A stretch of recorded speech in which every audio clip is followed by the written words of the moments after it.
If there's a Mount Rushmore of artists who shaped the visual identity of punk, Jamie Reid might be the first head sculpted in stone.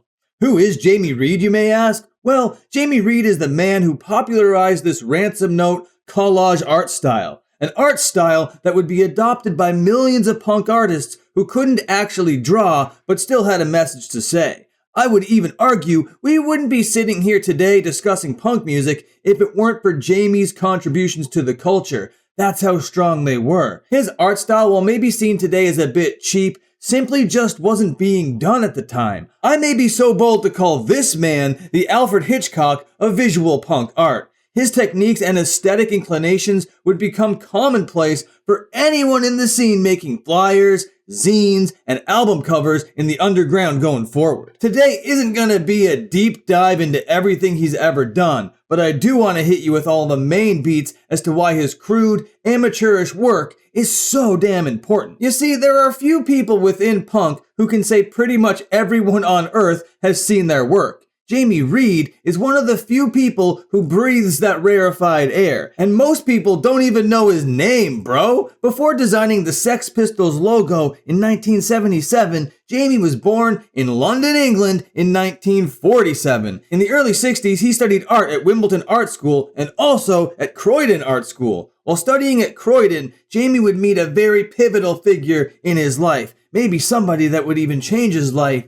forever. It was here he met the future manager of the Sxx Pistols, Malcolm McLaren. After art school, Jamie went off to live somewhere in Scotland or something, I don't know, but in 1975, he got a call from Malcolm. And in that call, Malcolm told Jamie to come meet him in the city because there's a cool new art project to work on. That call would bring Jamie back to his birthplace of London, England. Here, Malcolm would introduce Jamie to the boutique crew of Vivienne Westwood and the Sxx Pistols. This would ultimately become the hive mind that would shape punk rock's identity. Jamie on art, Vivienne on fashion, the Pistols on music, and Malcolm on brains. In retrospect, it was a short burst of creativity, but oh my god, what a burst of creativity it was. To be honest, I was a little too nervous to cover this art crew because of the scope of their influence. There is absolutely no way I can encapsulate it into just one YouTube video. The moment we get into backstories and history is the moment that this video goes completely off the rails. So, if you're interested in all that big picture stuff,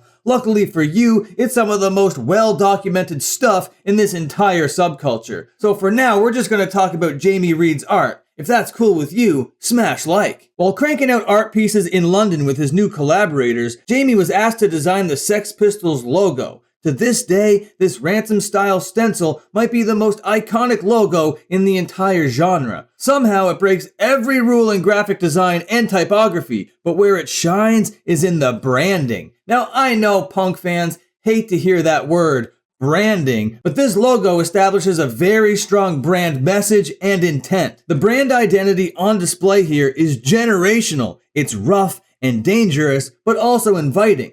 There are billion-dollar companies out there that still don't have this firm of a grasp on brand identity, and this is just a bunch of punk rockers in a fashion shop in the 1970s. Along with the logo, Jamie also did the cover for the Sxx Pistols' full-length record called Nevermind the Bollocks. The color palette he used is pure comedy. Combining these sharp neon pinks and yellows with the gritty, anti-consumer message held within is a real stroke of genius. As iconic as the logo and the album art are, it's not even considered his most iconic work. That distinct honor belongs to the cover of the single For God Save the Queen. This deeply political piece sent shockwaves through an entire nation. This image struck equal amounts of fear and inspiration. This image showed artists what they could do with their own free speech. If you had access to magazines and newspapers, you too could create jaw-dropping, head-turning, outrage-inducing artwork. This piece gave power to the people. It gave them an allowance to express themselves. If they hated their political leaders, they could just rip out their eyeballs and plaster an ironic message over top. And this friendly version isn't even the most iconic and impactful version of the piece.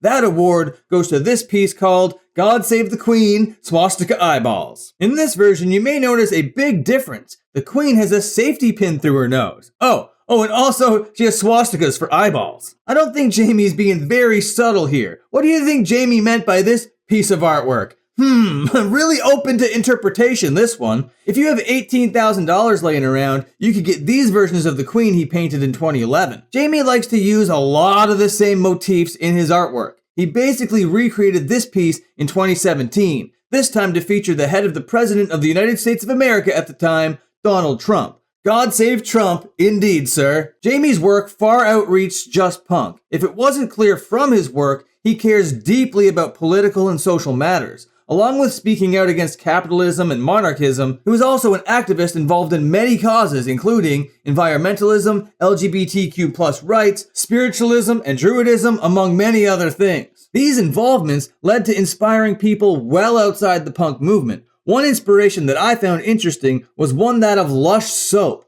Lush has a section of their website dedicated to what they call Lush art, inspired by Jamie Reid. Jamie Reid's name is right there in the title. I love to see this. I'm not going to read the entire thing to you, but the first paragraph will give you an idea of the tone here. Quote, Jamie Reid was a radical protest artist who used his art to rally against social and cultural injustices to push the boundaries of the art world. He also had a lifelong interest in druidry. Similarly, Lush pushed the boundaries of the consumer world and not only challenged the norm in retail, but also uses its platform to campaign for grassroots issues within human rights, animal rights, and environmental protection, unquote. Jamie kept protesting and making art right up until the bitter end. He died in 2023 at the age of 76 in Liverpool, England. Before we hit the outro, I just want to celebrate a couple more of his works. This 1997 piece entitled Peace is Tough depicts the deeply bigoted actor John Wayne in a way that John Wayne would deeply not approve of. 2015 gave us this beautiful piece called God Save Our Forests. Not much editorializing I could do here, the artwork speaks for itself. In 2018, he recreated that John Wayne piece, but this time with Donald Trump. This art is called Trump,